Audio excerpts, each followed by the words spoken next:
रूपम भक्तानुकंपाधृत विग्रहं वै ईशावतारम परमेशमिड्यम तं रामकृष्णं शिरसा नमामि। আমরা বেদান্ত সারের এই মহাবাক্যার্থ বিচার নিয়ে আলোচনা করছিলাম। তো এখন এই যে অহং ব্রহ্মাস্মি, এই যে মহাবাক্য, সেই মহাবাক্যের অর্থ বিচার করবার পরে এখানে বলছেন যে কি হয় না, যে অধিকারী মানে বেদান্তের যিনি অধিকারী তার একটা অখণ্ডাকারা চিত্তবৃত্তি হয়। যে হং নিত্যশুদ্ধ বুদ্ধমুক্ত সত্য স্বভাব পরমানন্দানন্তাদ্বয়ম ব্রহ্ম অস্মি, মানে আমি ব্রহ্ম। আমি কীরকম ব্রহ্ম না এইরকম নিত্যশুদ্ধ বুদ্ধমুক্ত সত্য স্বভাব পরমানন্দ স্বরূপ অনন্ত এবং অদ্বয় ব্রহ্ম। এটা আমরা আগের দিনে আলোচনা করেছিলাম। এরকম একটা অখণ্ডাকার চিত্তবৃত্তি হয়। এই যে সমস্ত অদ্বৈত বেদান্তের দৃষ্টিতে এই যে আমাদের অন্তঃকরণ জ্ঞান এগুলো সবই কিন্তু ব্যবহারিক দিক থেকেই সত্য, পারমার্থিক দিক থেকে এসব কিচ্ছুই না। এক শুদ্ধ ব্রহ্ম আছেন আর কিচ্ছু নেই, তাই না? সেই জন্যে বলছেন আমি সেই আছে না যে আমি চিদানন্দ রূপ শিবোহম, যে এই সময় আমি মন নই, বুদ্ধি নই, অহংকার নই, কিচ্ছু নেই। এই যে সমস্ত জ্ঞান, হ্যাঁ, এই মিথ্যাই বলুন সত্যই বলুন, এগুলো সবই আসলে মিথ্যা। মানে পারমার্থিক দৃষ্টিতেও যেটাকে আপনি সত্য বলছেন সেটাও আসলে মিথ্যা। ব্যবহারিক দৃষ্টি মানে ব্যবহারিক দৃষ্টিতে যেটাকে আপনি সত্য বলছেন, ব্যবহারিক দৃষ্টিতে আপনি যেটাকে মিথ্যা বলছেন সেটা তো মিথ্যা। যেটাকে ব্যবহারিক দৃষ্টিতে সত্য বলছেন সেটাও মিথ্যা।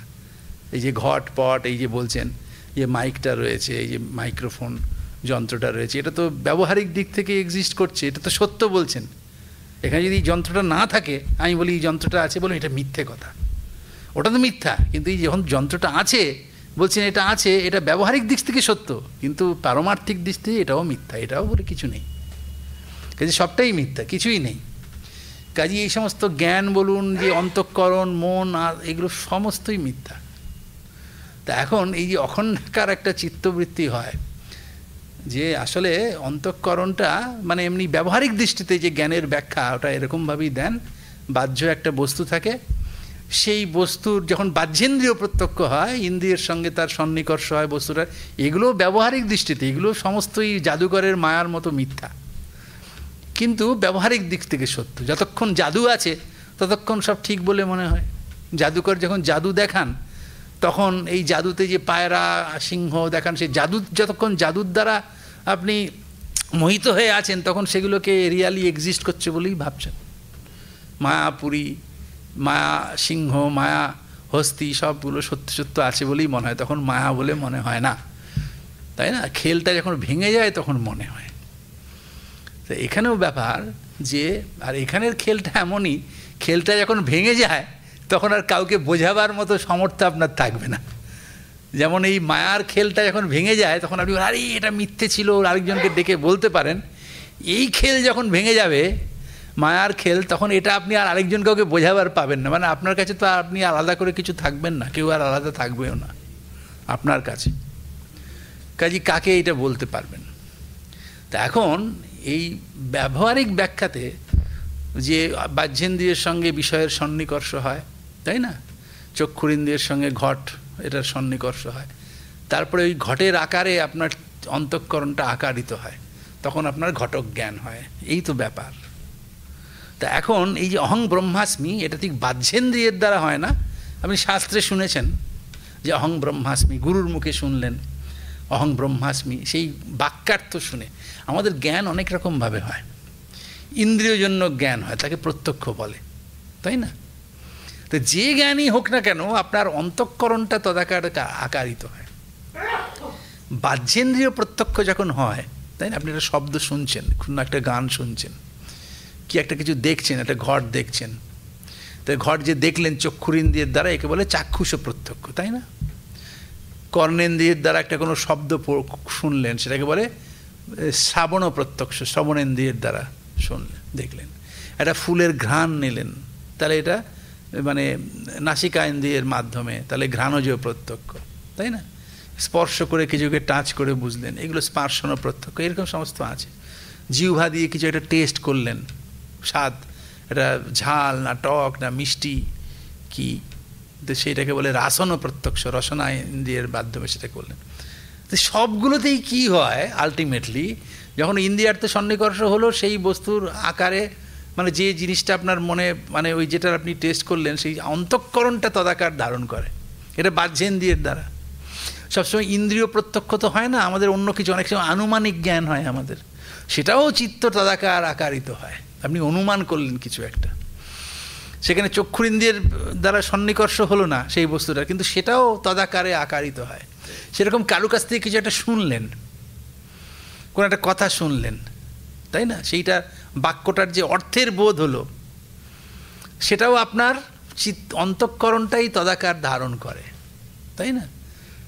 আপনি গল্প শুনছেন খুব ইন্টারেস্টিং একটা, হ্যাঁ, তখন কি হয়, গল্পের যে চরিত্রগুলো আপনার মনের মধ্যে, চোখ বুজে যদি গল্প শোনেন, তাকিয়েই শুনুন আর চোখ বুঝেই শুনুন, চোখ বুজে শুনলে আরও তন্ময়ী ভবন হবে, ঘুম যদি না পেয়ে যায়, তো কি হবে, সেই গল্পের চরিত্রগুলো যেন আপনার সামনে একদম স্পষ্ট হয়ে যায়। কেন হয়, আপনার অন্তঃকরণটা তদাকার আকারিত হয়।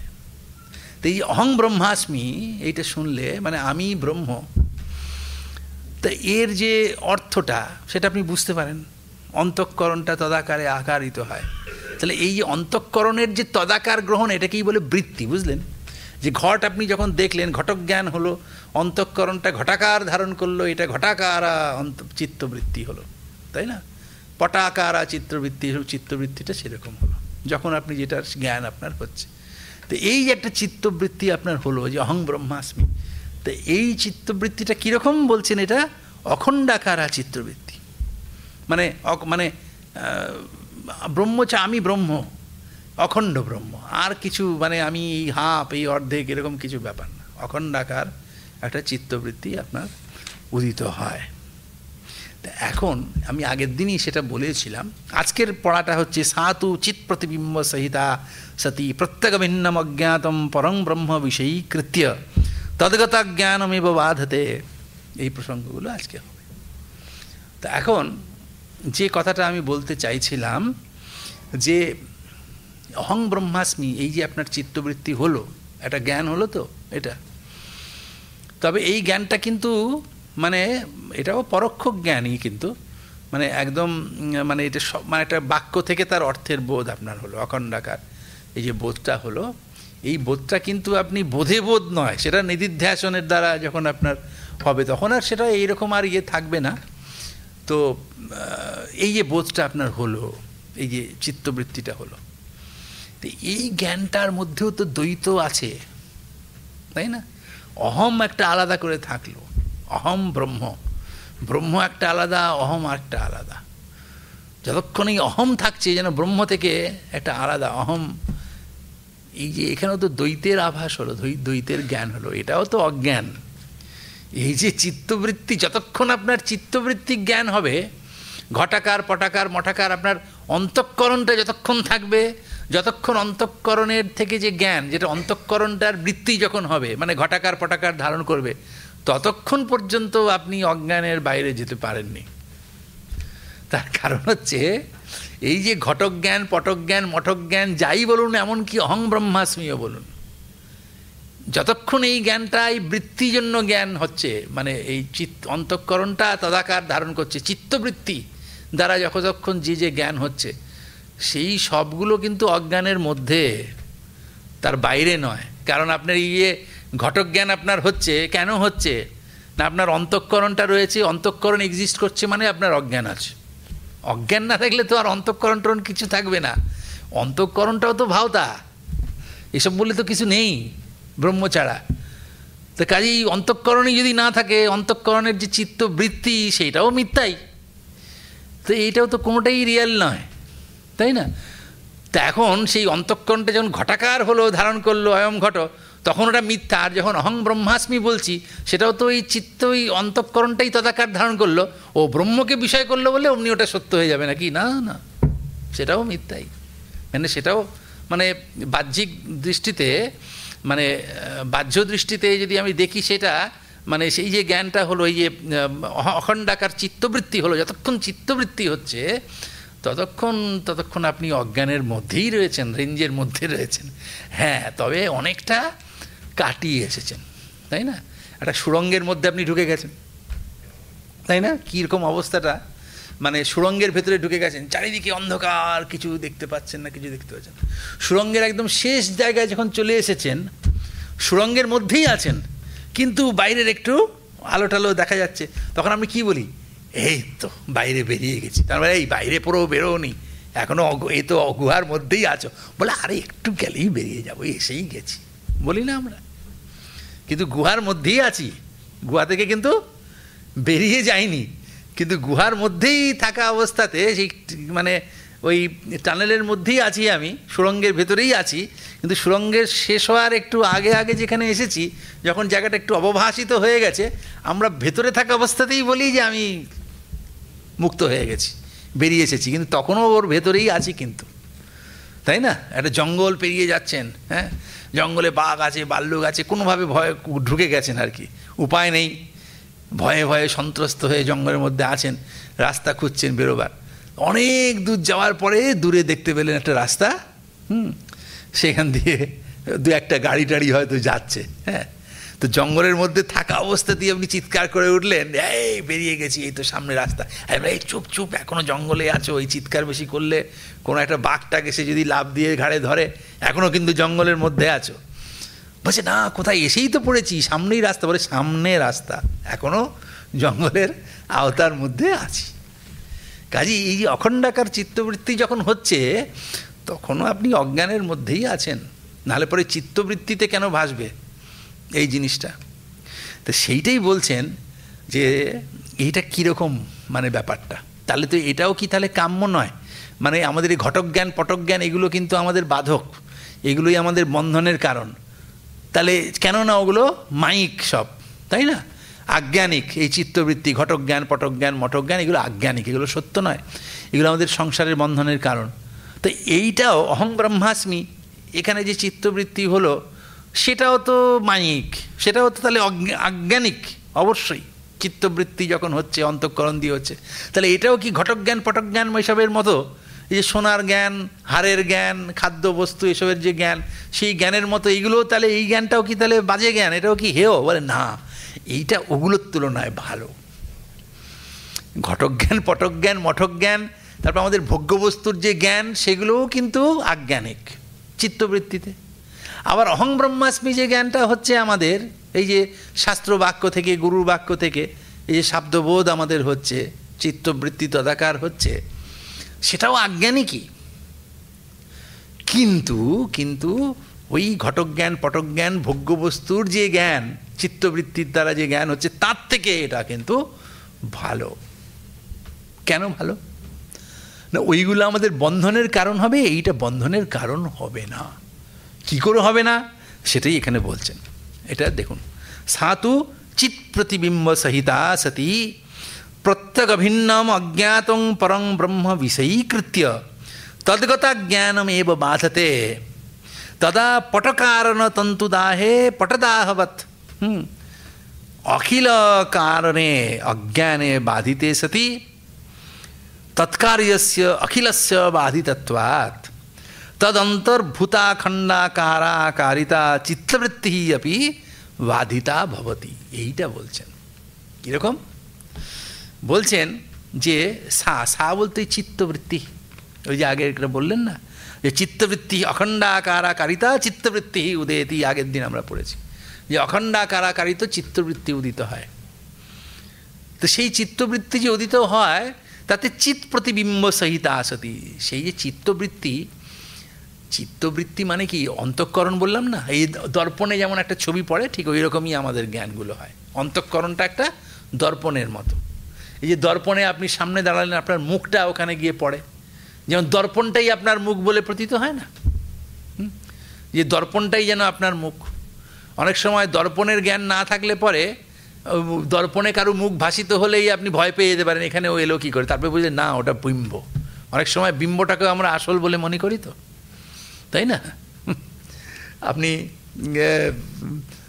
মানে একটা কোনো রাজপ্রাসাদে ঢুকেছেন, তো পোড়ো বাড়িতে ঢুকেছেন, হয়তো অনেক পরিশ্রম করে গেছেন, হ্যাঁ, নিজের মুখটাই যে কেমন হয়ে গেছে আপনি জানেন না, চুল টুলগুলো সরে টরে গিয়ে কেমন একটা হয়ে গেছে, আর তার মধ্যে একটা টেনশন আছে, ভয় আছে, এই বাড়িতে ভূত থাকে।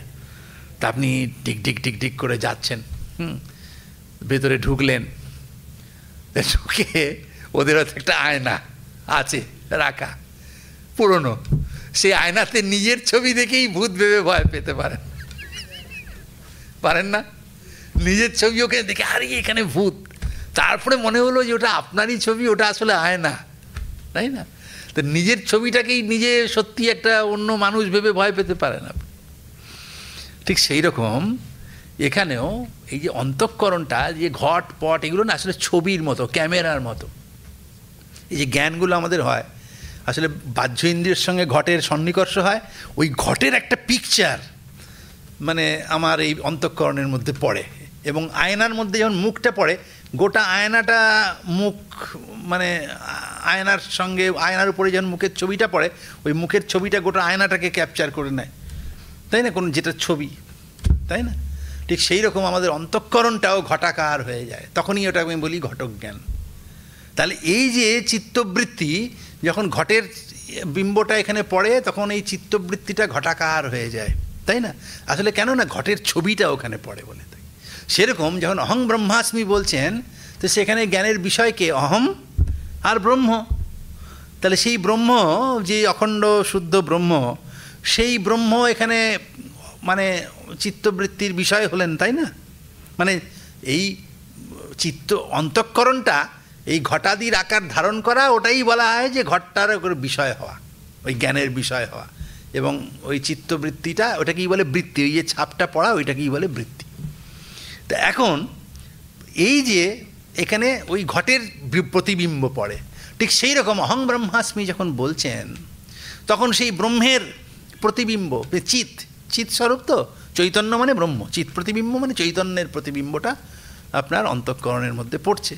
এবং তখন সেই এই যে চিত্তবৃত্তিটা, সেইটা ওই চিৎ প্রতিবিম্ব সহিত হয়ে গেল, মানে চৈতন্য স্বরূপ যে ব্রহ্ম, সেই চৈতন্যের প্রতিবিম্ব সহিত হয়ে গেল এই চিত্তবৃত্তিটা। এবং তখন সে কি করে, ওই ব্রহ্মকে বিষয় করে। যেমন ঘটক জ্ঞান যখন হয়, তখন এই চিত্তবৃত্তিটা কি হয়, ঘট প্রতিবিম্ব সহিতা হয়ে যায়। যার জ্ঞান হবে তার প্রতিবিম্ব সহিতা হবে চিত্তবৃত্তিটা, তাই না? ওই যে বললাম ছায়াটা পরে। তাহলে ঘট প্রতিবিম্ব সহিতা যেমন হয়, ঘটাকারা চিত্তবৃত্তি, সেটা যেমন ঘট প্রতিবিম্ব সহিত হয়, হয়ে কি করে, ঘটটাকেই বিষয় করে জ্ঞানের।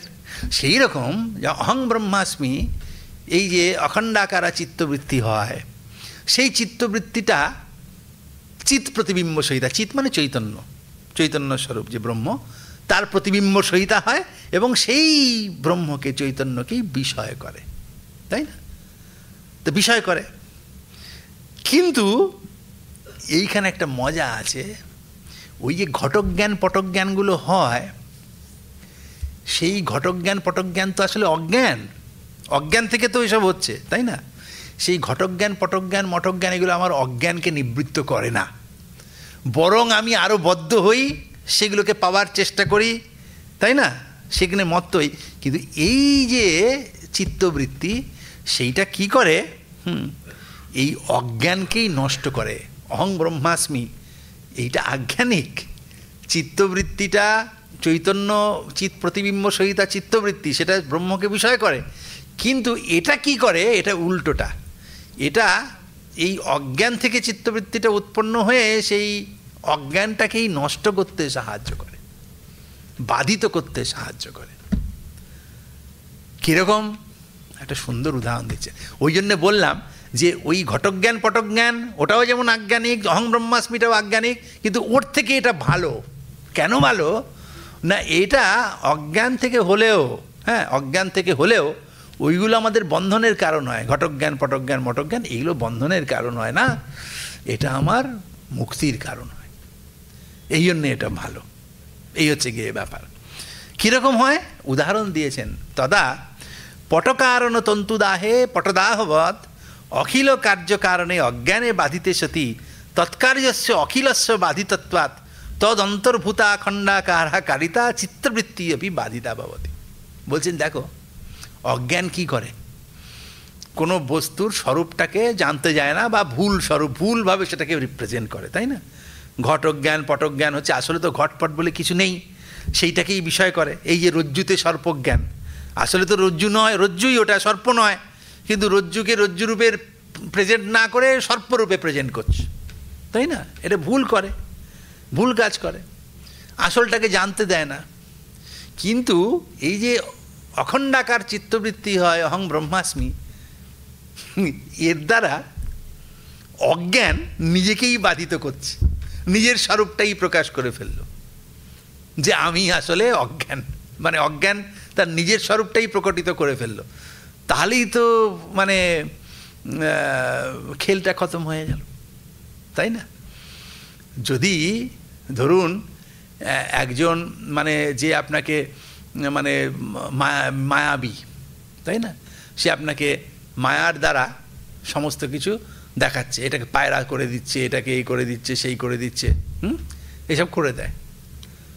সে যদি ওইখানে মানে খেলার মধ্যে আবার এইটা দেখিয়ে দেয় যে কিভাবে এই ম্যাজিকগুলো করছে, সেই ম্যাজিকটাও যদি আবার এখানে প্রকাশ করে দেয়, তাহলে কি হবে? ম্যাজিকটাই শেষ, তাই না? এই যে ট্রেনে দেখবেন অনেকে, এটাও একটা উপায় রোজগারের, ভগবান যাকে যেরকম দিয়েছে। কেউ কেউ সব খেলা দেখান না, এই ট্রেনটা এক্ষুনি হাওড়ায় পৌঁছবে, তার একটুখানি আগে দেখুন আমার এটা একটু দেখে যান বলে সেই একটা ব্যাগের ভেতর থেকে ফুল বেরিয়ে গেল, সাপ বেরিয়ে গেল, এসব করে করে দেখা যায়, প্লাস্টিকের সাপ টাপ এসব বের করে দেখি, কিছু নেই ব্যাগে। তা একজন জিজ্ঞেস করলে, আছে এর মধ্যে সত্যি কিছু নেই, কি করে তুমি দেখালে? বলি এইটা বলা যাবে না, এইটা বললে আমি তাহলে তো আর এটা জেনে যাবে না, আমি তো এইটা করেই খাই, এইটা বলা যাবে না। কিন্তু এই অহং ব্রহ্মাস্মি, এই অজ্ঞানই, এই অজ্ঞান থেকেই এই চিত্তবৃত্তিটা হচ্ছে। এটাতে অজ্ঞান নিজের নিজের স্বরূপটাই প্রকট করে ফেললো যে এই অহং ব্রহ্মাস্মি, আমি আসলে ব্রহ্মই, আর কিছু নই, মানে ব্রহ্ম ছাড়া আর কিছু নেই, এইটাই এর মাধ্যমে প্রকটিত হয়ে গেল। ফলে কি হলো, এই যে চিত্তবৃত্তিটা হয় অহম ব্রহ্মাস্মি, এইটা এই ঘটজ্ঞান পটজ্ঞানের থেকে আলাদা। এই চিত্তবৃত্তিটা আবার সেই অজ্ঞানকেই নিজেই অজ্ঞানটা বাধিত করে, অজ্ঞান প্রসূত হয়েও অজ্ঞানকে সেটা বাধিত করে দেয়। এই হচ্ছে কি ব্যাপার, মানে জাদুকর নিজের খেলাটা ওই যদি খেলা দেখিয়ে দেয়, সেটাই আর কি হয়ে গেল এইরকম। তা সেরকম কি বলছেন, পটকারণ তন্তুদাহে পটদাহবৎ। দেখুন এই যে পট মানে কাপড়, তো কাপড় তৈরি হয় কি দিয়ে? সুতো দিয়ে। তো সেই সুতোগুলো যদি পুড়িয়ে দিই তাহলে কি হবে? আর কাপড়টাও হবে না। সুতো পুড়িয়ে যাওয়া মানে কাপড়টাও পুড়ে যাওয়া। তো এখানে বলছেন পটকারণ তন্তুদাহে পটদাহবৎ, পটের কারণীভূত সুতোগুলোকে যদি পুড়িয়ে দিই তাহলে পটটাও পুড়ে গেল। আসলে তো তাই তো, একটা কাপড় পুড়ে যাওয়া মানে কি? কাপড়টা পুড়ে গেল আর তার তন্তুগুলো কি অক্ষত থাকবে? হ্যাঁ, সুতোগুলো তার তো থাকবে না। সুতোগুলো পুড়ে গেলে কাপড়ও পুড়ে যাবে। সেরকম অখিল কার্যকারণে অজ্ঞানে বাধিতে সতি, সমস্ত কার্যের কারণ তো অজ্ঞান। এই যে কার্যবস্তু যত কিছু আছে এগুলো সব তো আজ্ঞানিক। তাহলে সেই অজ্ঞানটা যখন বাধিত হয়ে যাবে, কারণ এই জ্ঞানটার বিষয় কি না, আমি ব্রহ্ম আর কিছু নয়। এই যে ঘট পট মঠ ইত্যাদি রূপে প্রকাশিত হচ্ছে, সেগুলো আসলে কিছু নয়। তা সেইটা কে প্রকাশ করছে? অজ্ঞানের দ্বারাই হচ্ছে এই চিত্তবৃত্তি। তারপরে নিজের খেলটা নিজেই প্রকাশ করে দিল, মানে অজ্ঞান বলে দিল যে আমি এতক্ষণ যে এটাকে ঘট পট মঠ বলে আলাদা দেখাচ্ছিলাম, ওগুলো কিছু নেই, এটাই এখানে বলে দেওয়া হলো। তো তাতে কি হলো, এই অজ্ঞানটা নিজেই নিজেকে বাধিত করে দেয়। কাজেই তৎকার্যস্য অখিলস্য বাধিতত্বাৎ, ফলে সে অজ্ঞানের বাকি সমস্ত কার্য বাধিত হয়ে যায়। তখন তদ অন্তর্ভূত অখণ্ডাকারাকারিতা চিত্তবৃত্তি, তখন এই অখণ্ডাকারাকার, তাহলে এই চিত্তবৃত্তিটা যে হলো অহং ব্রহ্মাস্মি, অহম যে আলাদা করে রয়ে গেল, বলে না, এটাও আসলে পারমার্থিক দিক থেকে বাধিত। অহম বলে তো আর কিছু নেই আলাদা, অহম ব্রহ্ম এটা বলবো কি করে, হবে কি করে? অহং বলে তো আলাদা কিছু আর থাকলোই না, ফলে এইটাও বাধিত হয়ে যাবে, তাই না? এবং এইটাই কাম্য। যতক্ষণ অহম অহম থাকছে ততক্ষণ আপনি এখনও অজ্ঞানের আওতার মধ্যে রয়েছে, তাই না? এই যে বললাম গুহার শেষে শেষে এসে গেছেন, কিন্তু বলছেন আমি বেরিয়ে গেছি, তা নয়, এখনও বেরোননি।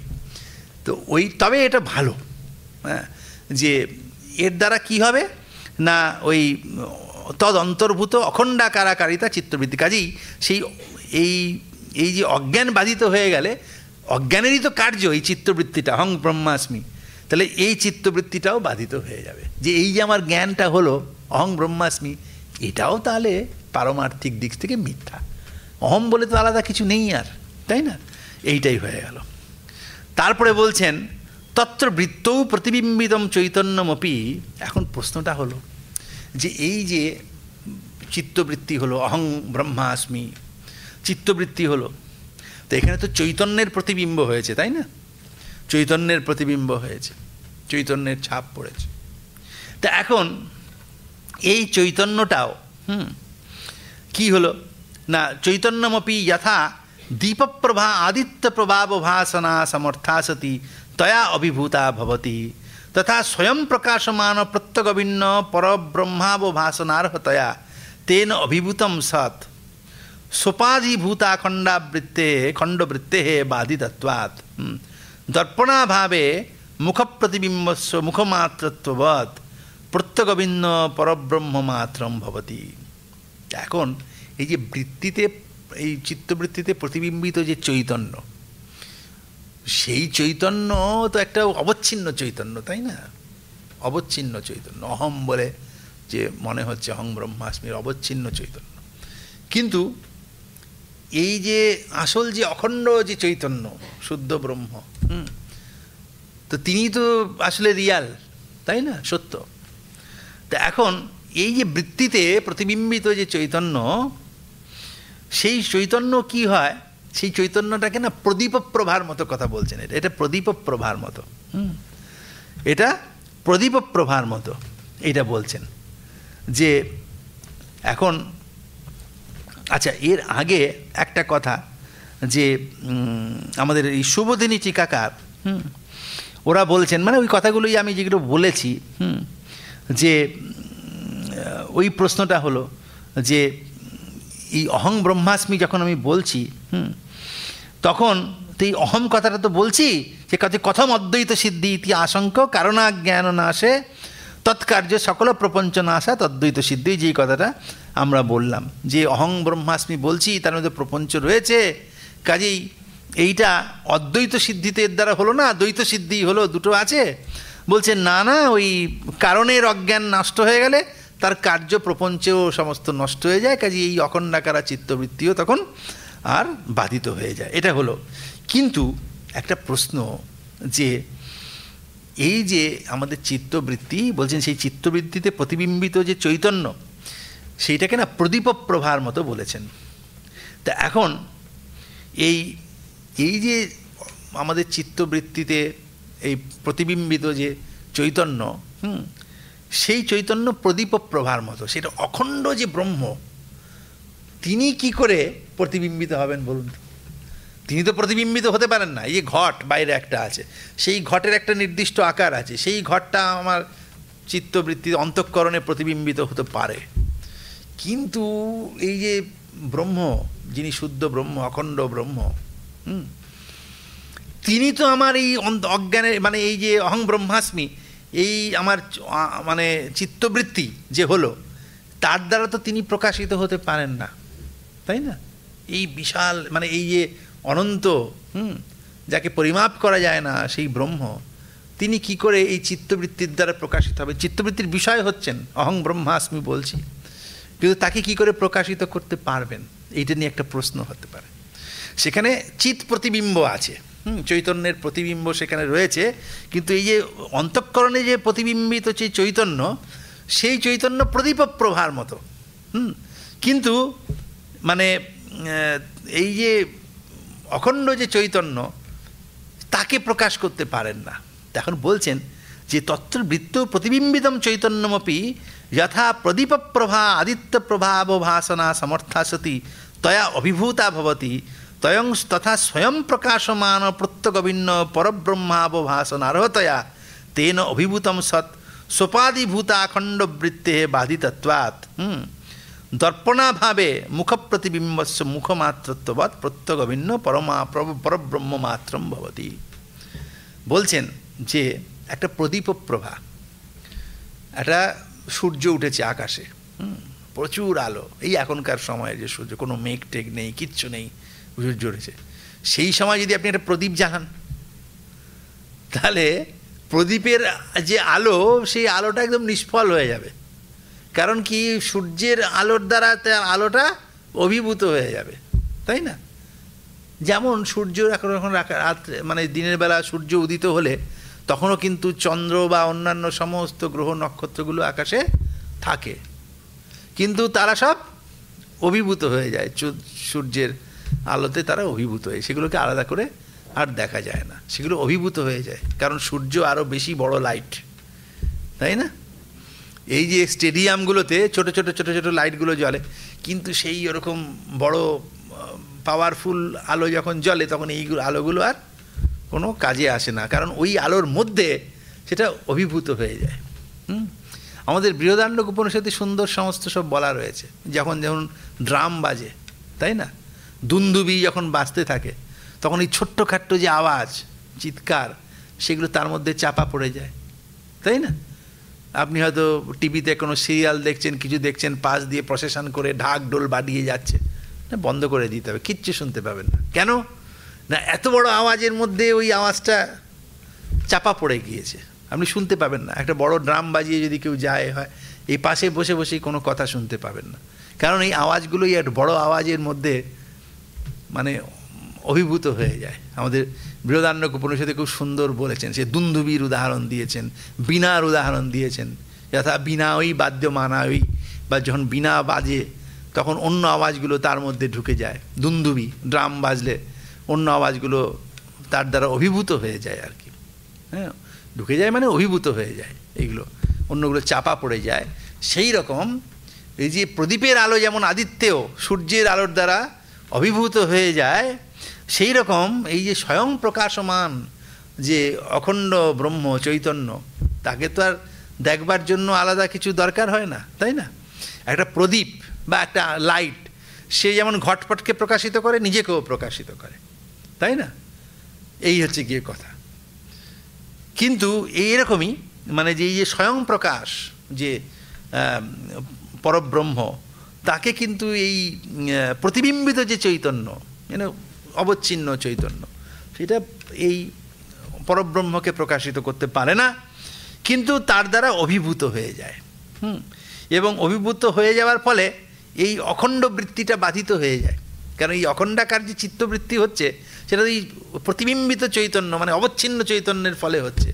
ফলে এটা ওই যে শুদ্ধ মানে অখণ্ড ব্রহ্ম, যিনি স্বয়ং প্রকাশ, হ্যাঁ, তার অবভাষণ করতে পারে না। এই যে অহং ব্রহ্মাস্মি, এই যে আপনার অখণ্ডাকার চিত্তবৃত্তি হলো, সেইটা শুদ্ধ ব্রহ্ম যে অখণ্ড ব্রহ্মকে কিন্তু পুরোপুরি প্রকাশ করতে পারে না, এটা, তাই না? কিন্তু এটা আপনার দরকার, আপনার অজ্ঞান নাশ করবার জন্য এই চিত্তবৃত্তিটা আপনার দরকার, ইউজফুল এটা, কিন্তু এইটাই আলটিমেট নয়, এটাই আপনার লক্ষ্য নয়, গোল নয়, কারণ এটাও কিন্তু নষ্ট হয়ে যাবে। কারণ কি, এই যে অখণ্ড শুদ্ধ ব্রহ্ম, তাকে কিন্তু এই চিত্তবৃত্তি পুরোপুরি প্রকাশ করতে পারে না, ফলে এটা বাধিত হয়ে যায়, এটা বাধিত হয়ে যায়। যেমন বড় খুব ড্রাম বাজলে অন্য আওয়াজগুলো থাকলেও সেটা বাধিত হয়ে যায়, সে প্রদীপের আলো যেমন সূর্যের আলোর কাছে বাধিত হয়ে যায়, ঠিক সেই রকম এইটাও বাধিত হয়ে যায়। তখন কি হয়, তখন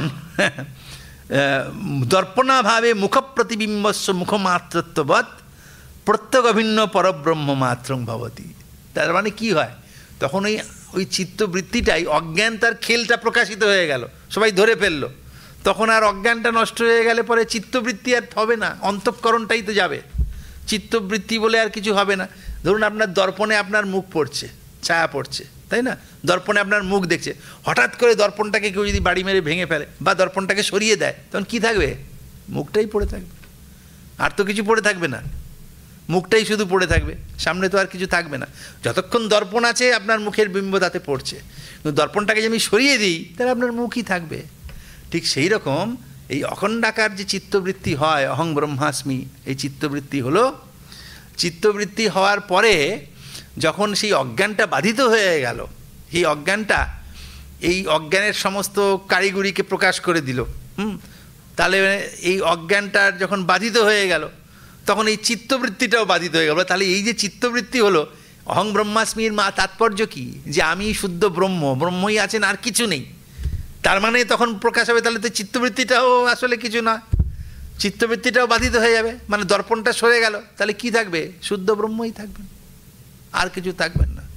তো সেই রকম মুখপ্রতিবিম্বস্য মুখমাত্রত্ববৎ প্রত্যেক ভিন্ন পরব্রহ্ম মাত্রম ভবতি। শুধু ওই পরব্রহ্মই থাকলেন, আর কিন্তু বাকি আর কিছু থাকলো না।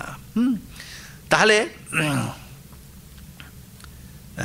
ওই যে এখানে সুন্দর করে বলেছেন, যে উদাহরণ দিয়েছেন শুভদিনী টিকাকার, যে তাহলে ওই যে অখণ্ডাকারা চিত্তবৃত্তি, ওটাও কিন্তু আজ্ঞানিক, কিন্তু ওটা খুব ইউজফুল, ওটা খুব দরকার। ওই ঘটজ্ঞান পটজ্ঞান ওগুলোও চিত্তবৃত্তি, তার থেকে এটা ভালো, কারণ এটা আমাকে এগিয়ে নিতে সাহায্য করবে। খুব সুন্দর করে বলেছেন যে এইটা কীরকম হয়, যে তদানীং তৎকার্যস্য সর্বস্ব নাচাদ অভিব্যক্তি অপি স্বয়মেব ইত্যাদি বলেছেন। কতক রজোবৎ দারুমথন জনিতা অগ্নিবৎ উদরস্থ দুষ্ট জল শান্ত্যর্থ পীততপ্ত জলবচ্চ নষ্টা ভবতি। খুব সুন্দর উদাহরণগুলো বলেছেন। বলছেন কি হয়, যে দারুমথন জনিতা অগ্নিবৎ, ধরুন আগুন, আগুনটা আপনি জ্বালিয়েছেন, মানে অরণি মন্থন, দারু মানে কাঠ, কাঠকে মন্থন করে আগুন জ্বালিয়েছেন। তাহলে এই আগুন জ্বালাবার পরে আগুন তো জ্বলছে, তাই না? তারপরে ওই যখন ইন্ধনটা, যে কাঠটা, ওটা যখন পুড়ে যাবে, ছাই হয়ে যাবে, আগুনও নেবে যাবে, তাই না? ইন্ধন না থাকলে তো থাকতে পারবে না, তাই না? একটা উদাহরণ ওখানে দিয়েছেন, ওখানে আমাদের ওই যে মূলেতেই আছে, যে পটকারণ তন্তু দাহে পটদাহবৎ বলেছেন টিকাকার, এখানে শুভদিনীকার ওরকম বলেছেন। অথবা উদরস্থ দুষ্ট জল শান্ত্যর্থ পীততপ্ত জলবচ্চ নষ্টা ভবতি। প্রচণ্ড গ্যাস ট্যাস হয়েছে, দুষ্ট জল, পেটে দুষ্ট জল রয়ে গেছে, মানে খারাপ জল টল পান হয়ে গেছে, বা ভেতরে খারাপ জল আছে, সেটাকে নাশের করবার জন্য আমাদের চিকিৎসাতে, আয়ুর্বেদিক চিকিৎসা হিসাবে তপ্ত জল পান করবার কথা বলা হয়েছে। উষ্ণ জল, উষ্ণ জল পান করলে, গরম জল খেলে পরে পেটের মধ্যে যে দূষিত জল থাকে সেটার শান্তি হয়। কিন্তু এই যে তপ্ত জল খেলেন, গরম জল খেলেন, ওটা গিয়ে দুষ্ট জলটাকে নষ্ট করলো, নিজেও তো নষ্ট, নিজেও কি ওই ভেতরে গিয়ে শুদ্ধই থাকবে? যে তপ্ত জলটা যে খেলেন সেটাও গিয়ে দূষিত হয়ে যাবে, তাই না? কিন্তু সে নিজে দূষিত হলো, কিন্তু সেও নষ্ট হলো, কিন্তু আপনার যেটা ক্ষতি করছিল দূষিত জল, সেটাকে নাশ করে দিল। মানে একই সঙ্গে আরেকটা দিয়েছেন কতক রজবৎ, কতক বলে এক ধরনের ফলের মতো, হ্যাঁ, ওই ফিটকিরির মতো বলতে পারেন। ওগুলো ময়লা জলের মধ্যে দিলে না, ওগুলো নিজে মলিন হয়, কিন্তু জলের ময়লা টয়লাগুলোকেও নষ্ট করে দেয়, নিজেও নষ্ট হয়, জলটাকেও পবিত্র করে দেয়। ঠিক সেই রকম দারুমথনজনিত অগ্নিবৎ আর ওই উদরস্থ দুষ্ট জল শান্ত্যর্থ পীত তপ্ত জলপথ, উদরস্থ যে দূষিত জল, সেইটাকে শান্ত করবার জন্য যে আপনি তপ্ত জল পান করেন, সেই জলের মতোই এটা নষ্ট হয়ে যায়। মানে সেই চিত্তবৃত্তিটা, হ্যাঁ, এই যে অখণ্ডাকার চিত্তবৃত্তি, সেটাও বিলীন হয়ে যায় না। আসলে এইগুলো মানে মননের সময়, যখন শ্রবণ মনন নিদিধ্যাসন, তো শ্রবণের পরে যখন মনন করবেন, এই গুরুদেব বলে দেবেন, হ্যাঁ, অহং ব্রহ্মাস্মি কিংবা তত্ত্বমসি অদ্বৈত সাধন যারা করবেন, হ্যাঁ, সেইগুলোকে ধ্যান করবার কথা, চিন্তা করবার কথা বলবেন। এই চিন্তা করতে করতে আপনার একটা এই অখণ্ডাকারা চিত্তবৃত্তি হয়। তারপরে আপনার যখন নিদিধ্যাসন হবে, তখন আপনি যখন এই অজ্ঞান নষ্ট হবে, তখন এই অহং ব্রহ্মাস্মি তস্মাস্মি আর কিচ্ছু থাকবে না, কোনো রকম জ্ঞানই আর হবে না। মানে আমাদের যোগদর্শনে যেমন বলেছেন ওই চিত্তবৃত্তি নিরোধ, দেখুন এই চিত্তবৃত্তিটাই আমাদের সর্বনাশা। ব্রহ্মজ্ঞানটা কিন্তু ঠিক চিত্তবৃত্তি থেকে হয় না, ব্রহ্মজ্ঞানটা আপনার কিছু পাওয়া না, আপনি নিজেই ব্রহ্ম, নিজেই জ্ঞানস্বরূপ। এই অবস্থাতে এক্সিস্ট করাটাই হচ্ছে ব্রহ্মজ্ঞান, আর কিছু না। ব্রহ্মজ্ঞান মানে আমি জানছি এটা ব্রহ্ম, ওইটা ঘট, আমি ঘটকে জানছি, আমি আলাদা, ঘটটা আলাদা, ওই রকম নয়। আপনি নিজেই তো ব্রহ্ম, তাই না? ব্রহ্মজ্ঞান মানে কিন্তু আমি ব্রহ্মকে জানছি এরকম কিছু হবে না, অন্য কোনো জ্ঞান আর হবে না। এই যে অবস্থা, আপনি শুদ্ধ ব্রহ্মস্বরূপ, জ্ঞান সৎস্বরূপ, চিৎস্বরূপ, আনন্দস্বরূপ, এবং আলাদা বলে আমি আর বলে কিছু থাকবেই না, ওই ব্রহ্মই থাকবেন। এই অবস্থাটা হওয়া, এটাকেই বলে লীন হয়ে যাওয়া। এই যে অবস্থা, এইটাই ব্রহ্মজ্ঞান, আর কিছু না। বুঝতে পেরেছেন তো? আর কিছু না, ওই শুধু ব্রহ্মই থাকবেন, আর কিচ্ছু না। এই অবস্থাটা আপনি মানে যে অহন্তা, মানে আমার যে অহন্তা, সেটাও পুরো মানে নষ্ট হয়ে যাবে, শুধু সেই ব্রহ্মই থাকবে, তাই না? ধরুন একটা মাটির কিছু দেওয়াল আছে, তার মধ্যে কিছু ছবি মানে আঁকিবুকি করে এঁকেছেন, তো ওই ছবিটাকে যে মুছে দিলে কি থাকে? দেয়ালটাই থাকে। একটা ঘোড়ার ছবি আঁকা আছে, কি মনুষ্যের ছবি আঁকা আছে, তো সেগুলোকে যদি আমি মুছে দিই, দেয়ালটাই থাকলো, ওই দেয়ালই থাকা। বলছে না, তখন দেয়ালে, বলে দেয়ালের আর জ্ঞান কি? দেয়ালটাই থাকলো, ঘোড়া আর আলাদা করে কিছু থাকলো না। মানে ওই ঘোড়াটা যেটা আঁকা রয়েছে, ওই ঘোড়াটার দেয়ালকে আলাদা করে জানতে পারবে না, কারণ ওই ঘোড়াটাকেই তো মুছে দিলাম, থাকলো শুধু দেয়ালটাই, ওটা তো ঘোড়া নয় আসলে। এই যে অবস্থাটা, এই অবস্থাটাই হচ্ছে কাম্য আর কি। তা এখন সেটাই বলছেন যে ওই তখন ওই যে চিত্তবৃত্তি, ওটাও কিন্তু আর থাকে না, মানে অহং ব্রহ্মাস্মি এটাও আর কিন্তু থাকে না। তো বলছেন তদানীং তদ্গতা ভাস অপি সোপাদিভূত বৃত্তি নাশাত স্বপ্রকাশাত্ম ভাসনা সমর্থতয়া দর্পণবিম্ব বিগমে তদুপাধিকস্য স্বাধিষ্ঠান মুখমাত্রত্ববদ অধিষ্ঠান মাত্র ভবতি। মানে ওই এই যে আগের উদাহরণটা, যে দর্পণটা চলে গেলে পরে শুধু মুখটাই থাকলো, আর তো প্রতিবিম্ব কিছু হবে না, তাই না? ইতি বেদান্ত সিদ্ধান্ত রহস্যম, এইটাই হচ্ছে বেদান্তের যে সিদ্ধান্ত, সেটারই মানে রহস্য, মানে এইটাই গোপন আর কি, মানে এইটাই আর কি আসল বক্তব্য বেদান্তের, যে এই অবস্থা হয় আর কি। ঠিক আছে, তো আজকে এই পর্যন্তই থাকলো। হ্যাঁ, কারণ কি এরপরে আরেকটা বিষয় নিয়ে আলোচনা হবে, তো তাহলে এখন দেখা গেল যে সেটার একটু ভূমিকা করে রাখি। ভূমিকাটা হচ্ছে এইটুকুই। তাহলে এই যে ব্রহ্ম, তিনি চিত্তবৃত্তির বিষয় হলেন কিন্তু, তাই না? অহং ব্রহ্মাস্মি চিত্তবৃত্তির বিষয় হলো। এই চিত্তবৃত্তি সম্পূর্ণ শুদ্ধ ব্রহ্মকে প্রকাশিত করতে পারল না ঠিকই, কিন্তু চিত্তবৃত্তির বিষয় হলেন। কিন্তু এই চিত্তবৃত্তির দ্বারা কি ব্রহ্মকে জানা যায়? না, তা জানা যায় না। ওইটাই তো বলা হলো, ইনি চিত্তবৃত্তির বিষয় হলেন, অহং ব্রহ্মাস্মি বলছি, কিন্তু এইটা কিন্তু ঠিক ব্রহ্মকে জানা হলো না, কারণ এটাও আজ্ঞানিক, তাই না? এটা বলা হলো যে এখানে চৈতন্য, পরিচ্ছিন্ন চৈতন্য, এখানে চৈতন্যের ছবি পড়েছে, আসল যে শুদ্ধ ব্রহ্ম তাকে এখানে দর্পণে ধরা যাবে না, তিনি কিন্তু এর দ্বারা প্রকাশিত হলেন না। তো কাজেই তিনি চিত্তবৃত্তির বিষয় হলেন। এই চিত্তবৃত্তির বিষয় হওয়াটাকে না ব্রহ্মের বৃত্তি ব্যাপ্যত্ব বলে, কিন্তু এই চিত্তবৃত্তির দ্বারা তাকে জানা যায় না, সেই অখণ্ড ব্রহ্মকে জানা যায় না। কারণ কি, ওই বললাম জানবেনটা কি? এই চিত্তবৃত্তি সব চলে গেলে শুদ্ধ ব্রহ্ম থাকবেন, এইটাই, আর নতুন করে তাকে জানা কিছু যায় না, তিনি স্বয়ং প্রকাশ।